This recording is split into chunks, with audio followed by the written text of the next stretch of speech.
It's the radio guy, Mike Prince. Welcome to another episode of the Mike Prince Show, where our mission is to bring you daily fresh content of the world of HBCU sports and beyond. Today is no exception to the rule. I am glad to have back on the show world-renowned, probably one of the busiest men in the field of radio broadcast, and that is none other than Brother Donal Ware. How you doing today, my friend? Mike, I appreciate you having me back on, man. I'm doing well, trying to stay safe, and not trying, I'm staying safe and that type of thing. Hope everything is well with you. Man, so far so good. As you just did the well wishes, we're praying that all is safe and sound. We're holding it down on this end. But in the infamous words of my beloved fraternity, Phi Beta Sigma, our call speeds on its way. And we got to keep on the grind. So what have you been doing, man, to keep yourself occupied through the midst of the coronavirus mischief? Yeah, it's interesting, Mike. A lot of stuff that I wouldn't ordinarily do because either I'd be running one of my children around somewhere, or my son was getting ready to play baseball. I was going to coach him a game this year. So a lot of what I've been doing, been doing a lot of box to row stuff, but then also in the off time, I'm originally from the Washington, D.C. area, so I got a bunch of old tapes. I don't mean CDs, I mean tapes. So I've been listening to old go-go tapes and just working out a little bit, man. That's sort of been the main thing. Man, look here. When you said tapes, you kind of dated. I know myself for one thing, but you know what? It's nothing like tapes. I'm going to give you a little secret, man. One of the best devices, especially you're a radio guy like I'm a radio guy, it's nothing like audio. We'll talk about that in just a minute. But you can get an old VCR and a standard tape with 8 hours of playtime and get 8 hours of audio that you can play, man, and it is absolutely magnificent, especially if you get one of those high-def cassette players. It's interesting, Mike. So you mentioned that. So I mean, I'm just giving some information, a little background. So while I was a student at Morgan State, I interned at BET, and see, when I was interning, it was a show called Screen Scene, very much like Access Hollywood, but from a black perspective. Right. You remember Screen Scene, right? Yeah. Yes, look, I'm dating myself again, but yeah, go ahead. Go ahead. So we didn't just go and get coffee and donuts. They actually had us doing real work. So I would produce various packages each week. We'd have like the top 5 videos of the week, or the top 5 movies. But one of the packages I was able to do was a package on Ray J. It was probably the first ever national deal about Ray J. He was up and coming, of course, at that time, more known as Brandy's brother, and that type of thing. So let me ask you, does that mean, because that was the first thing, Mike, and it was the first thing I've done, I may get a little, but does that mean I helped to discover Kim Kardashian? Is that what that means? I think so, man. I think you get at least some points for it. You know what I'm saying? So you're not going to get any kickback from me about that. So by all means, brother. As a matter of fact, say it again. Yeah, I don't know. Maybe it does. Just a little joke. I don't know how many people will get that joke. Just a little humor. Don't take it. Just a little humor. Look, I just want them to understand that was Donal Ware saying that, not Mike Prince.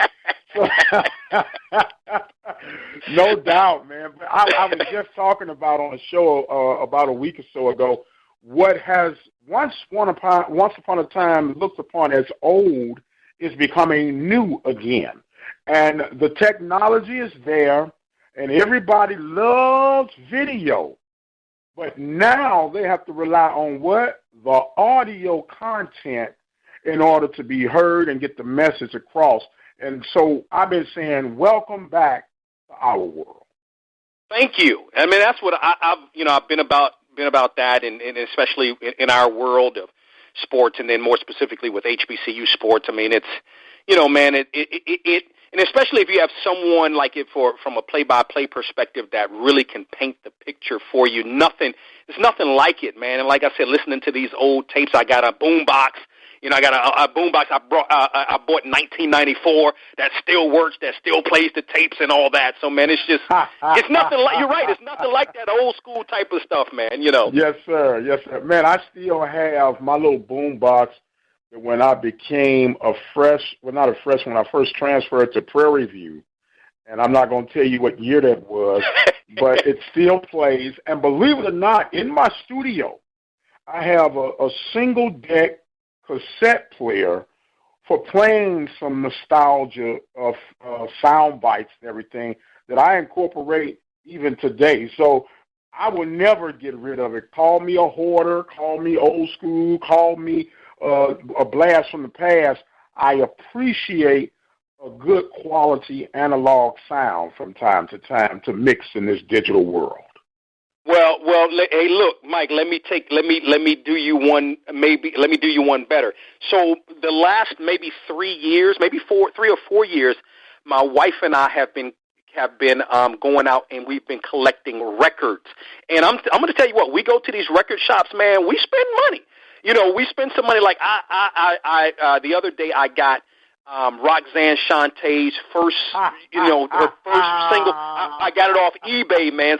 It was like $25, and it's tight. But we got all kinds of stuff, man. I mean, Roberta Flack, and going back Aretha Franklin days, and Miles. I mean, I got a Miles Davis record. He was live in France from 1958 that I bought probably about a couple of months ago, man. So we're really into these records too, Hey, well, you know what? There's nothing like the sound of vinyl. They can say what they want to say, but it's a richness in it, and it takes more of a connoisseur of music to appreciate, to hear the distinctive sounds. And I'm listening to you talk about Miles Davis.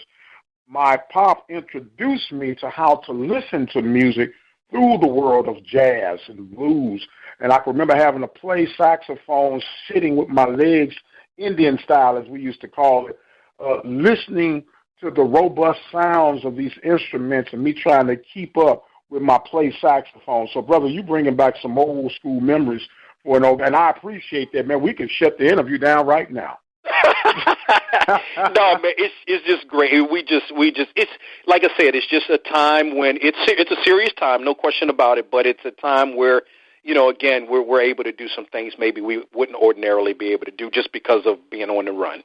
Absolutely. We're talking right now with Donal Ware of Box to Row, and you talked about how this coronavirus has allowed us to step back, if you would, and really reevaluate some things.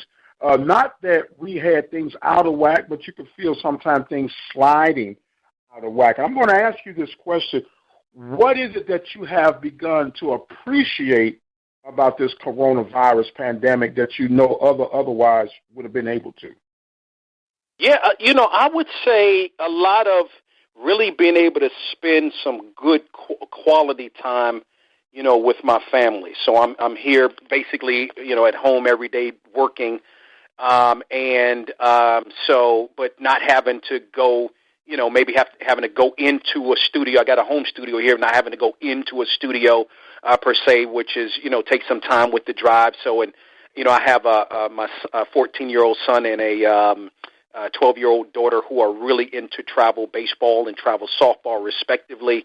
And so we really get out, in the backyard and go back over the fundamentals, and they have a hitting net and all of that kind of stuff, and we do soft toss. And I have an older son. When we have to take him to work on Sunday, we'll go out to one of the local baseball fields and stuff like that, man. So really like family type of things, and then really even reacquainting myself with some old some friends from back in the day. You're so much on the run, and I'm not just talking about texting people. I'm talking about calling people and talking to people over the phone. So those type of things that it's one of it's really it's not sort of like shouldn't be an excuse that you shouldn't be able to do those things. But you know how it is when you have a family, man. It's kind of hard. So I'm really appreciating those type of things, and like I said, a lot of nostalgia type of things, going back, listening to tapes, etc.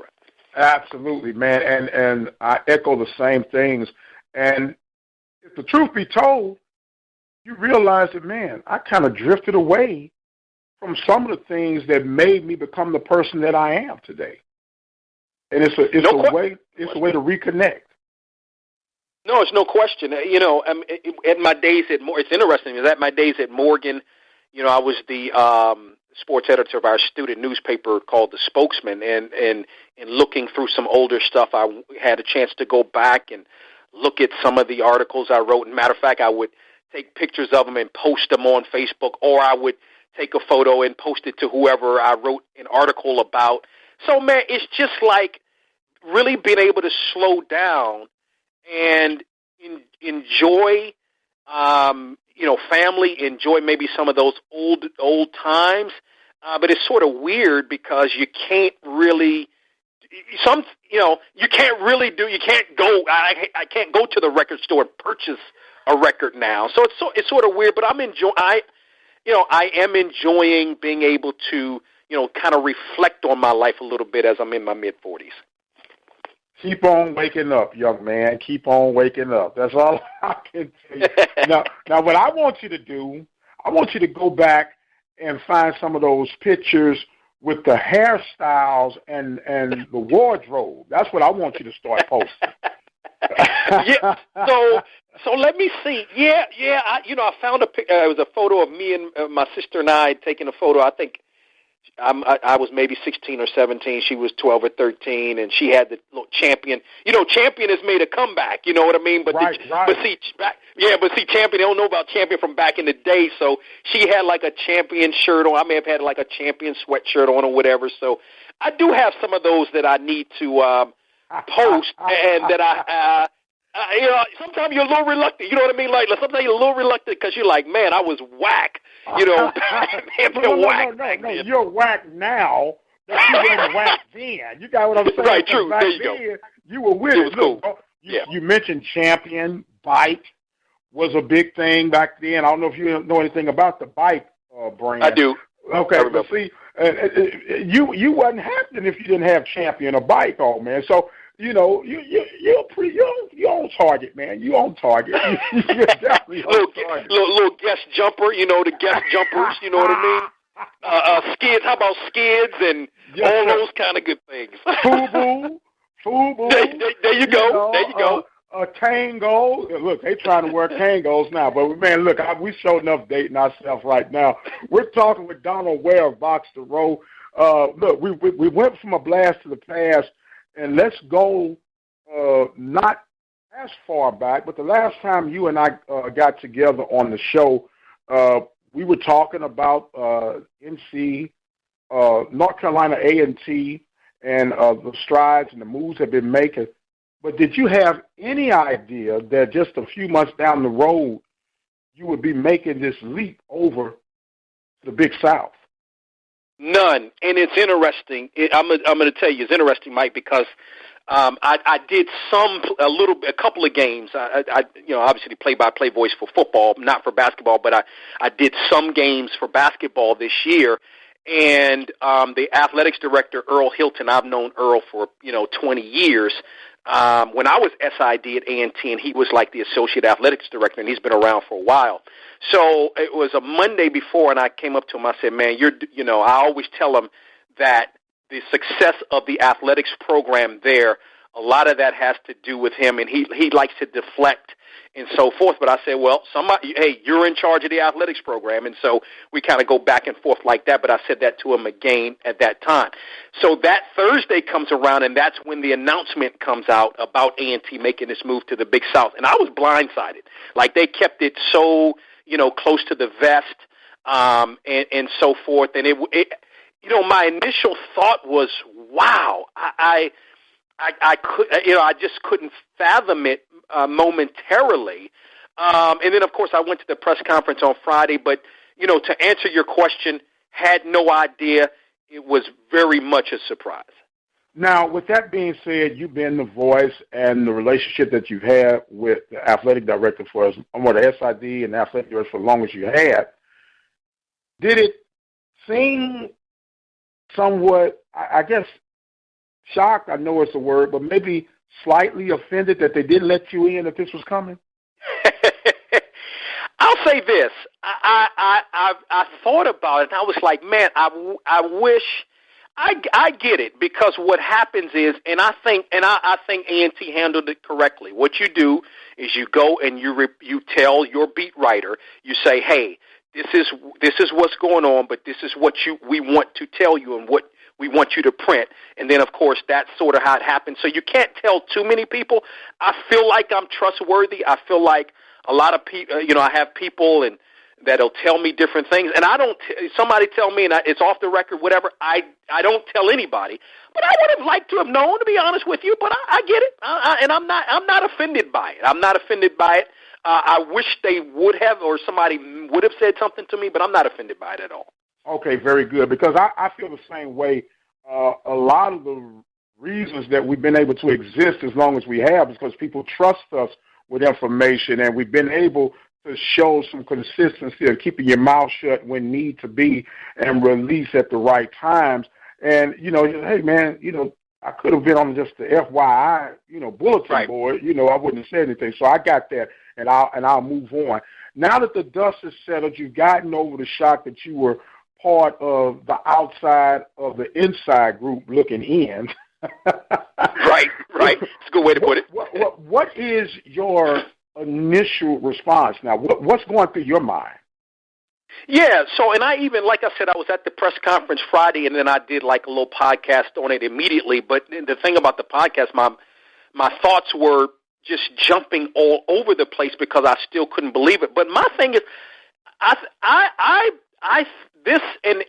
so initially when it was said that this was more a move about student athletes and the student athlete experience and so forth, my initial thought was, well, I don't know about that, because if you're A&T and you got to go to North Alabama, that's further than having to go to either Bethune-Cookman or Florida A&M.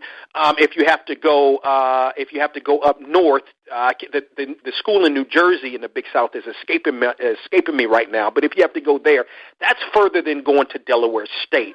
So I'm like, But when you really break it down and you really think about it, money will be saved.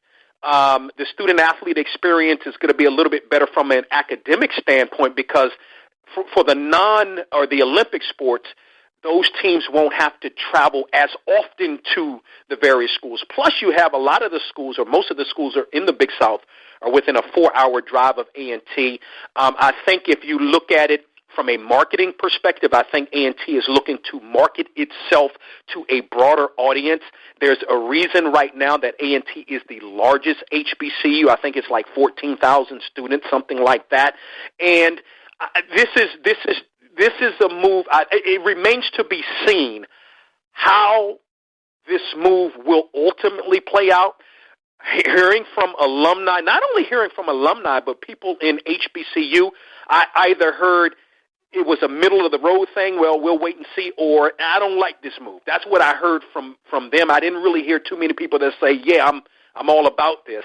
But I think that ultimately we will see, 2-3 years down the road, that this will be a good move for North Carolina A&T. And I said also at the time that I thought that we may see some other MEAC schools leave as well, perhaps to go to the Big South.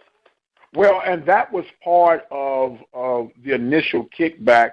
There's no doubt, and it's on record, that North Carolina A&T were pretty outspoken when Hampton jumped over to the Big South, and then here they come following the train, which more than likely is going to trigger other MEAC schools to possibly look elsewhere, as you mentioned, the Big South, and some even talking about potentially even trying to go to the Southwestern Athletic Conference.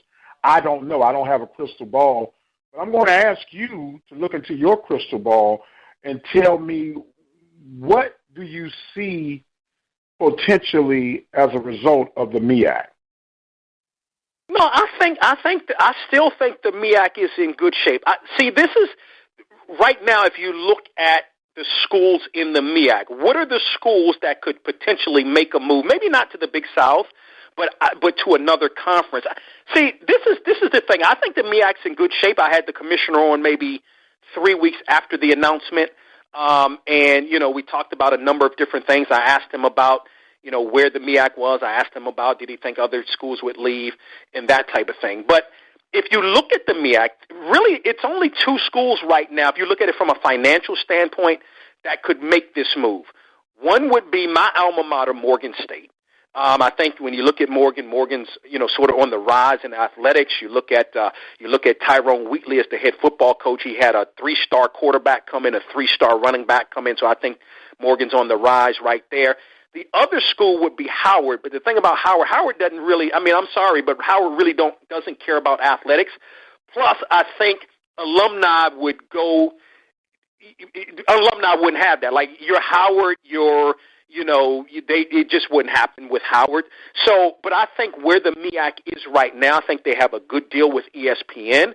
I heard a lot of people talk about the Big South and the deal that the Big South has with ESPN, but that deal is more about Olympic sports. But really, when you look at the MEAC and the SWACs, it's the only FCS conference that has a deal where you have basketball games on Monday nights, football games on Thursday night. No other FCS conference has that. So I think the MEAC is in a good position right now. But if I'm the MEAC also, I'm looking at trying to add some other schools, which I think will be could prove to be difficult because if you look at this thing, the MEAC hasn't added a school since North Carolina Central and Savannah State has come into conference officially back in 2011. And what have you had? You've had Hampton leave. You've had Savannah State go back to Division II. And now you have A&T moving to the Big South for the 2021-2022 season. So you've had 3 schools leave and haven't added a school since 2011. So I think that is an issue. But right now I would say the MEAC is in decent shape. But, boy, they need to try to add some schools. Right, and add some schools with a sense of urgency. And when you look at the schools that would fit the format, if you allow me to put it that way, you would actually have to reach down toward Division II to encourage some people to try to move up. And what are the chances of that likely happening? I think of a Tuskegee, Albany, teeter-totter. What schools come to mind that you would think about expansion in the MEAC? Immediately, Virginia State. Because if you look at Virginia State, and those that may not know about Virginia State, obviously out of the CIAA, it's a school that has facilities. It has a football stadium that's really nice, seats 10,000 people. It is a school that already had maybe the best facility in the CIAA from a basketball standpoint, then goes and adds a convocation center that seats, it's a multi-purpose deal, but it seats 10,000 people. So they have the facilities. I think from a financial standpoint, Virginia State is in a good position. So that's a school that immediately comes to mind. Another school that comes to mind, but I don't think is as in good a position as Virginia State, is Bowie State. If you look at Bowie State, again, CIAA, you're talking about back-to-back CIAA champions in football, good basketball program, solid facilities right there as well.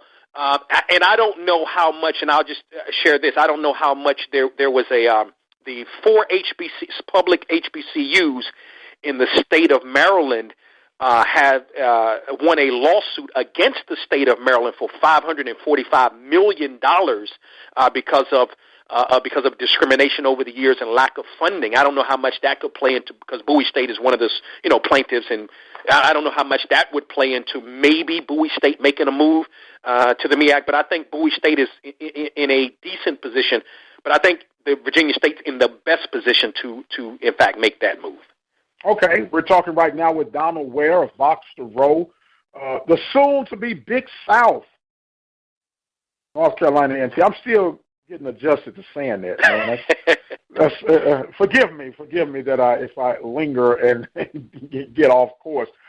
With that being said, it was a big earmark game for North Carolina A&T taking on North Dakota State. And I got to be honest with you, Donald. Some of the steam left my sail, man, when the announcement was made that you guys would be going to the Big South. The game's going to have a huge significance, and I might add, if it's even played now. Right.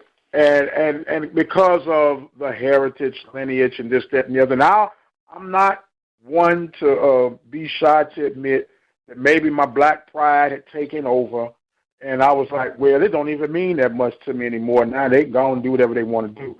It went from 100%, let me say 150% interest to maybe 50% interest. Am I off base with that thought, man? Yeah, I think so. Mike, and I feel you because I've heard from a lot of SWAC people, not just people in the MEAC, SWAC people too that felt like you felt, and there's nothing wrong with that. I would remind folks, however, that just because A&T, and this is, I want to, obviously I have a relationship with A&T. There's no doubt about that, but I try to be as middle of the road as I possibly can be. I think we have to remember that just because A&T is making a move to a non-HBCU conference, at the end of the day, A&T is still an HBCU. It is still an HBCU. That doesn't change at all. It doesn't change. I also think that it doesn't really take the wind out of the sails for the North Dakota State game at all, because that game is coming up this year. A&T, well, hopefully in September, as you mentioned. We don't know, but A&T still be part of the MEAC this year. I get it. I mean, I understand the feeling, but at the end of the day, it's just like Tennessee State, and I understand there's some differences with Tennessee State. Tennessee State was never part of a conference before it joined the OVC, so it's a little bit different. I get it, but at the end of the day, A&T is still an HBCU. And I think that we have to sort of remember that, even though they are leaving an HBCU conference. And I think, like I said, in 2 or 3 years, we'll see how this thing plays out. But I think this is going to ultimately be a good move for North Carolina A&T, particularly from a revenue generation and a financial standpoint. Now, that's why I left it at 50%, because I'm going to always acknowledge it as an HBCU institution. And so that's why I say that 150% would have came from, hey, this is an HBCU conference going up against one of the elite conferences in FCS, and let's go ahead and do it. So now, and I'm still pulling for you, when you get the win, instead of the MEAC, even though you're still part of the MEAC, it's going to be that Big South team is getting momentum of beating a powerhouse in the likes of a North Dakota State. That's the only thing I'm looking at. So, and like I said, it was an emotional statement, and I can be emotional at times, and I admit that. I had to take a woo-saw moment, and I'm still getting over that. We're talking right now with Donal Ware, the play-by-play voice for the football program from North Carolina A&T. And like you said, this has been a whirlwind, and now we have the immediate halt on things with this coronavirus.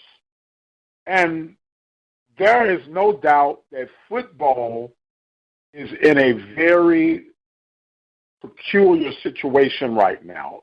I think for the first time in the 150-year-plus existence of college football, will there be football in 2020? And I ask you, my friend, do you believe we will have football in 2020? Man, I hope so. I hope so, Mike. It's, I believe we will. I mean, so to answer your question, yes. Whether it starts on time, boy, I think that's where we are right now in terms of where this COVID-19 situation is. I think ultimately we will have football, but, what does that look like? Do you push all of the games back so all of those guaranteed games still take place? Do you have a shortened season? Sort of how does that look? And I think those are some of the bigger questions, because, if schools like the FCS programs that play these guaranteed games, I mean, they cannot afford to lose those games, because those particular games help to fund not only football programs, but ultimately athletics departments, and helps to fund them in big ways. So I hope so.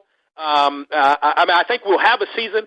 I hope even if it doesn't start on time, we'll still play the entire season, moving further into January, perhaps February, depending upon where we start. But I'm hoping that's going to happen. But I think ultimately we will have a college football season.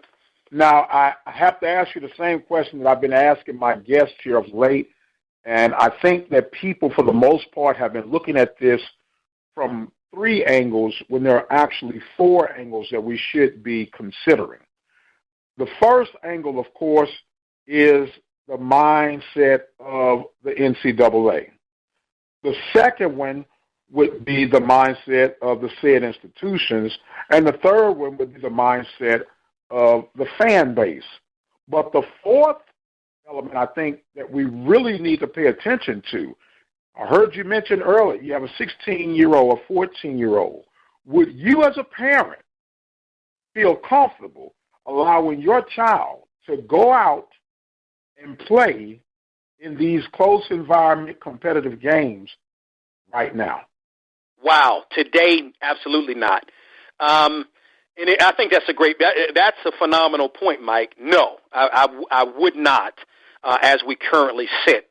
But, let's see sort of how things ultimately progress. I know we, and this is outside of the question you asked me, but if you're looking at sports in totality, I mean, UFC just canceled UFC 249. They were really on the verge of trying to get that done. WWE, sport or not, whatever you want to call it, still that physical contact and close up are able to do it. And I realize that those are smaller, you don't have as many athletes participating as you do football. So, with the testing, I mean, I think that's the big deal. I'm assuming that UFC, WWE have done tests on these various, athletes and all the people that are going to be involved right there at these potential matches, that none of those people have the coronavirus. But I'm thinking down the line, we should be in a better situation where, we'll have testing and more tests that'll be able to be done once we're ready for the football season to begin. I'm thinking, and again, I don't have an answer in terms of when that's going to be.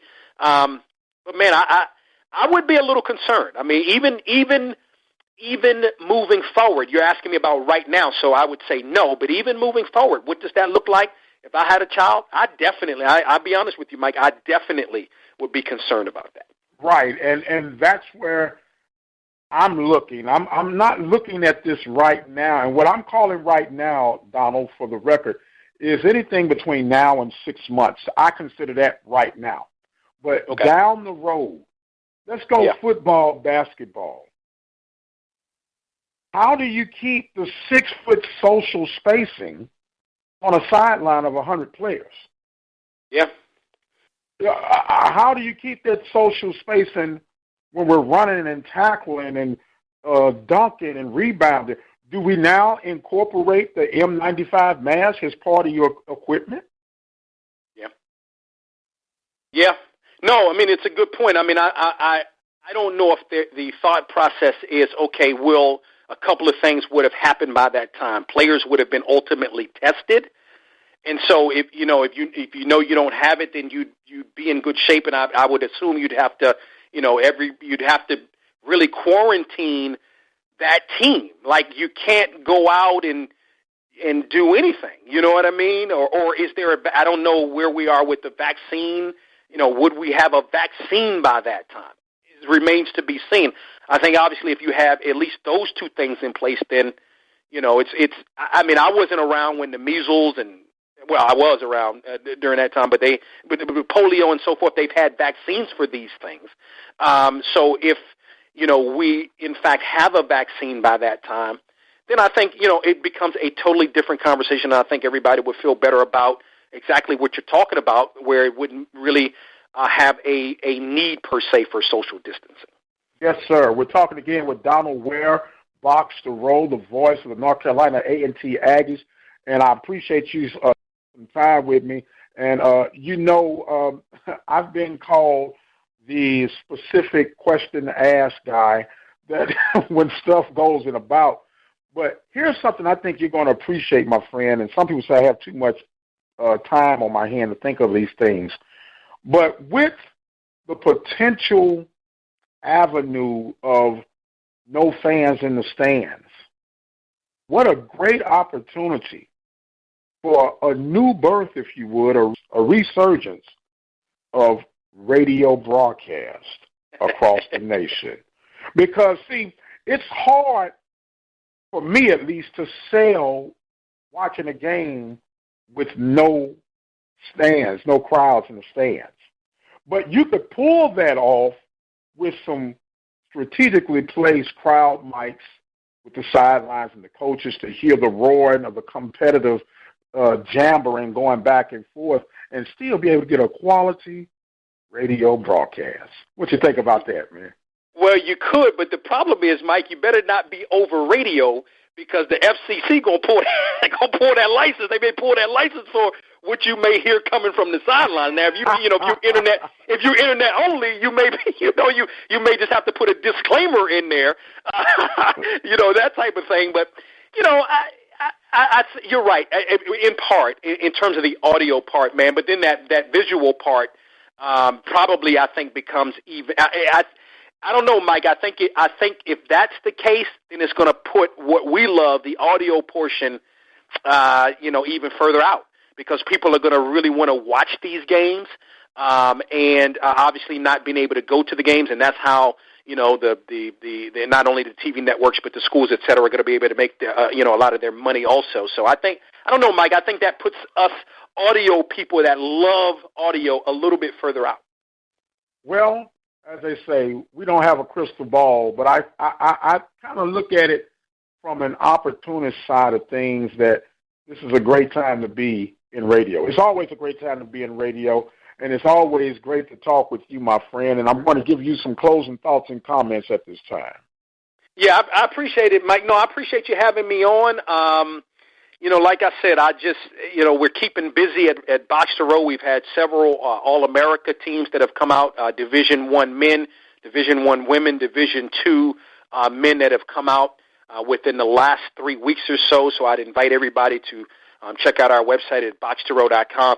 And I think on our show this weekend, I think we have something for everybody, Mike, this weekend. So Jose Vasquez, the head baseball coach at Alabama State, going to join us. Chris Rowland, like to call him Slash, for Tennessee State, hoping to hear his name in the National Football League draft, is going to join us. Then also, we're going to venture outside of sports and talk with Kiara Sheard, gospel singer Kiara Sheard, going to join us in the program. Of course, that movie coming on Lifetime on Saturday about the Clark sisters, and she actually plays her mother, Karen Clark Sheard, in the movie. So should be a good show, and people can, again, log on to our website at boxtorow.com and click the affiliates link to find a radio station in the area that carries the program. Yes, sir. You reached back to my Kojic background. Church of God in Christ, the Clark sisters. Old Twinkie on the organ. Can't nobody hit that thing like old Twinkie does. But, man, we definitely appreciate you spending some time with us on today. He is Donal Ware of Box to Row. I am the radio guy, Dr. Mike Prince. Remind you guys that our social media handles for Instagram, Facebook, and Twitter are all at The Mike Prince Show. The YouTube channel is Open Mic Broadcast Network, and our website, obnradio.com. And don't forget our 24-hour dial-in message line, 713-570-6736. I am out of time for today, but as always, you guys be blessed. And we'll see you on the other side.